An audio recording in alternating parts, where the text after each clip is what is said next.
Y en ese proceso toma muchos atajos y crea muchos supuestos, algunos de los cuales son correctos, algunos son incorrectos. Entonces, para una decisión como por ejemplo, oye, voy a lavarme la cara, empiezo por el lado derecho o el lado izquierdo, No hay es problema. Sí. intuitivo, tómala rápido.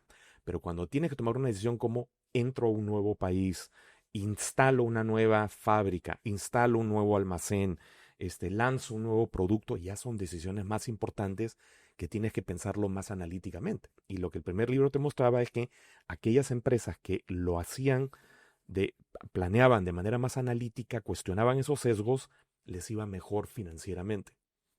Entonces, eso me impulsó al primer libro. Y el primer libro cuenta esa parte financiera de Perú y de ahí dice, estas son las estrategias, estas son las mejores prácticas. Lo lanzo marzo del 2020 Ujú. y a los 15 días, pandemia, ¿no? Ya para ese entonces me había unido a Credit Corp, estaba viendo temas importantes de digitalización, Ujú. Yape pues estaba bajo el radar, tenía 400,000 usuarios y se acababa de tomar la decisión de vamos a meterle duro para que llegue a 10 millones de usuarios, es un proyecto que hubo en el 2019. Y lo que sucedió, yo era la cabeza de estrategia y de fusiones de adquisiciones de Credit Corp en ese entonces, y justo sale el libro, pero con información pre-pandemia. Viene la pandemia y todos conocemos la Todo historia. cambia, Todo claro, cambia. El mundo se digitaliza muy rápidamente. claro. Perú también. Existen muchas inversiones en Perú y en el mundo y mucho dinero que hace que la economía cubra el desempleo inicial que había, pero rebota demasiado fuerte, se genera alta inflación mundial y de ahí los bancos centrales contraen la demanda, la oferta de dinero, baja la inflación, se genera recesión, empiezan los conflictos en Perú, conflictos meteorológicos, empieza la guerra en Ucrania con También. Rusia, conflicto Estados Unidos-China, entra Donald Trump y se genera una etapa de mucha volatilidad en Perú, en el resto del mundo. Acá en Perú tenemos 6 presidentes, montones de ministros y muchas inversiones se empiezan a detener, porque muchos dicen, no, no, voy a esperar a que venga estabilidad. Entonces, ¿qué me llevó al segundo libro? Un par de cosas. Primero es, no puedes esperar estabilidad. Claro. La volatilidad, la incertidumbre, la El entorno complejidad book es una constante. es una constante y tenemos que acostumbrarnos. Ya no podemos planificar a 5 años, tenemos que planificar a 4, 8 semanas, ejecutar rápido y cambiar rápidamente. Pivotear si es necesario. Claro. Y segundo, hay muchas más variables hoy que la estrategia pura. Estrategia, funciones, ya no puede ir en un reel separado a tecnología. Los dos tienen que ir juntos y ahí creé el marco strategic para integrar ambos. Estando en Estados Unidos, en Nueva York, hice una maestría en tecnología y ahí dije, no, acá hay mucho más dimensiones de data, de analítica, inteligencia artificial, innovación, cultura, hay que integrarlo para que los empresarios puedan ver ambos de manera integrada. Y lo que me encanta del libro es que no solo, ya como un Sí, comentario un poco más abierto, lo que me encanta del libro es que no solo te pone en el marco, en el contexto de que todo está cambiando con evidencias que han sucedido, todos somos testigos de las claro, evidencias, sino que también ya estamos en un, o sea, quizá muchos no se han dado cuenta, pero ya estamos un paso más allá. sí. Hace poco Google lanzó esta nueva inteligencia artificial que te permite hacer videos con audio, Claro, ¿no? veo, sí, Claro. Este, mm, pero las empresas también pueden aprovechar esto, ¿no? exacto. Y el libro te genera un framework, que justo era lo que decías, ¿no? Sí, No existe tantos frameworks acá en Perú, por lo menos. Muchas empresas trabajan a lo que yo creo, sí, a lo que tú llamas sesgo cognitivo, ¿no? sí, Pero ya existen frameworks para poder implementar tecnología. Este es uno, sí, y de aquí puedes agarrarte para poder, en tu libro lo menciona la IA, en tema de selección. Y aquí viene mi pregunta. claro. Dale. ¿Qué es lo que tenemos que prever con la llegada de la inteligencia artificial a las empresas, ¿no? Yo como trabajador o también como empresario. Claro, capacidades, Ujú, ¿ya? Yo el año pasado tomé un curso bastante largo con profesores en la India los fines de semana y me di cuenta que quienes estaban en esa clase era sobre programación en Python y era como programar y modificar lo que eran los Large Language Models el y LM. el LLM, que he visto en un podcast que hablaste de eso. Y lo que me percaté era la inversión que recién empezaban a hacer empresas americanas, empresas europeas, en su equipo de tecnología que no conocía sobre esto, pero eran cantidades masivas de empleados de las áreas de tecnología preparándose para hacer estos cambios de instituciones de alta reputación. Los bancos más grandes de Estados Unidos habían mandado sus empleados acá,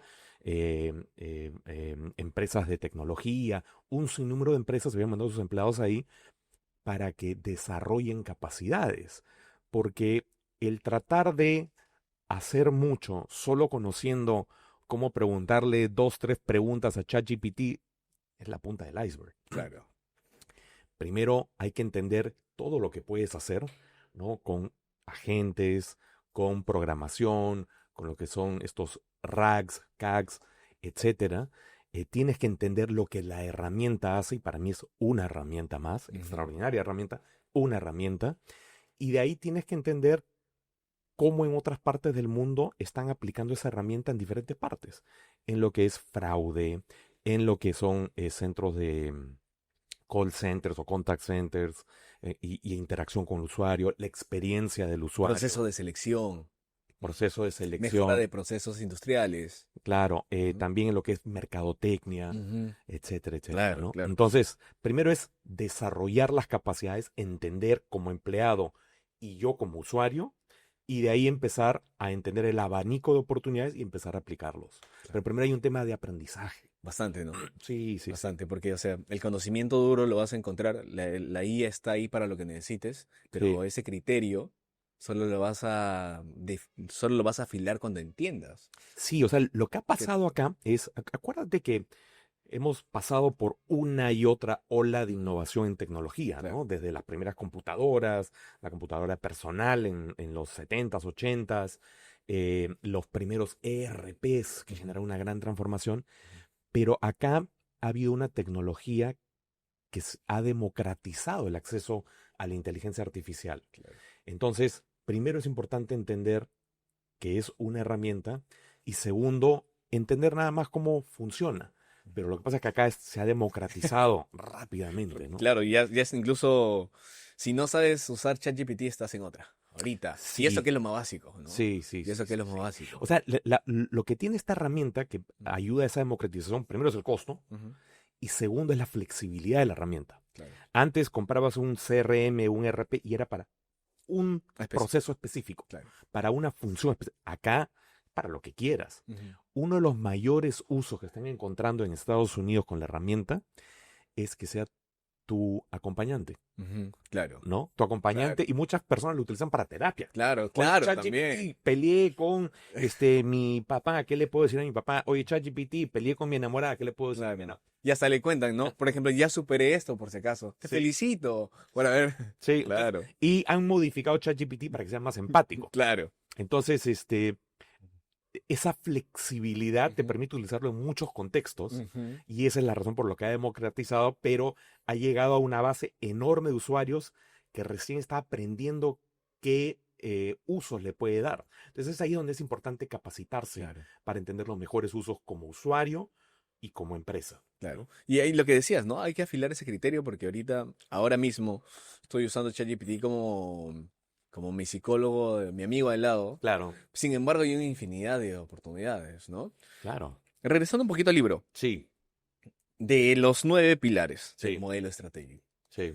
¿cuál es el que tú recomiendas por el cual debo iniciar? ¿O el más importante? ¿O el más urgente? A ver, es que son diferentes respuestas a las diferentes preguntas que me has hecho. El más importante que tienes que tener claro es la primera letra, la Ok. S de estrategia, Ujú, porque ese es lo que determina el norte, ujú. ¿ya? Y tienes que tener claro tu norte. Y en la definición de ese norte, el primer libro cae muy bien, te da diferentes marcos metodológicos, Ok. ¿no? Pero primero tienes que definir ese norte, tienes que tener clara esa visión hacia dónde vas a ir. Ujú. La segunda letra, que es la T, que son las tácticas, es el detalle detrás de la estrategia, y es lo que puedes ir ajustando a lo largo del tiempo Para llegar al norte.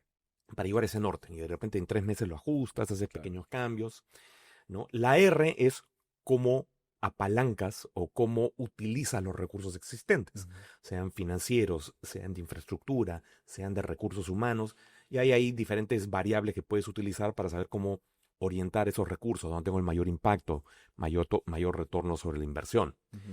Em, Y y entonces que cada uno es, es diferente, ¿no? claro, y es un buen framework, ¿no? Porque te permite aterrizar. em, y por aquí, vamos, te permite aterrizar lo que tienes en mente, lo que estás haciendo. Sí. ¿Tú qué recomiendas a un emprendedor, al momento de leer el libro? Mira, Por- uno, tener esto como guía, Ujú. pero como emprendedor, lo primero que tienes que tener claro es en la parte estratégica las dos preguntas de estrategia clave. ¿Dónde compito? Es decir, en qué productos, qué segmentos, en qué geografías, en qué canales me voy a enfocar. Muy clarito, muy definido. Acá sí estoy, acá no estoy. Y cómo me voy a distinguir. Cómo le ofrezco una propuesta de valor diferencial a mis clientes. Y asegurar que eso te genere flujo para poder reinvertir. Claro. ¿No? Asegurar, eso tiene que estar muy clarito. Lo primero, que es la parte de la S. Eso es lo que tienes que tener claro día uno. El resto lo puedes ir armando después, Ujú. pero si estás recién empezando es a quién voy a atender, qué segmento, en qué geografía, por qué me voy a distinguir y empezar con el análisis previo, ¿no? Entender bien tu mercado, tus clientes, tu competencia, los precios, la estructura de costo para que digas, acá me voy a enfocar con este precio. Pregunta, me has Sí, hecho pensar en los pequeños emprendedores. sí. ¿Cómo los inspiramos a que tengan esta mentalidad ágil? Yo creo que por sí ya la tienen. Ujú. ¿Ya? Probablemente lo que tienen que desarrollar un poco más es la parte estratégica, ¿ya? Porque en verdad eh, los pequeños emprendedores en América Latina y en mercados emergentes se dividen en dos. Ujú. Uno, aquellos que dicen, tengo dinero, ya tengo experiencia, quiero atacar, quiero lanzar este nuevo producto o servicio que he visto que existe en otras, en Bolivia, en Ecuador, en Arequipa, qué sé yo, quiero lanzarlo, Ujú. ¿ya? Y esos lo hacen porque quieren, Ujú. ¿no? Hay otro segmento que es de supervivencia, ¿no? Oye, Es más complicado. me quedé sin chamba, y pucha, ¿cómo mantengo a mi familia, a mis hijos? Y es un tema de supervivencia.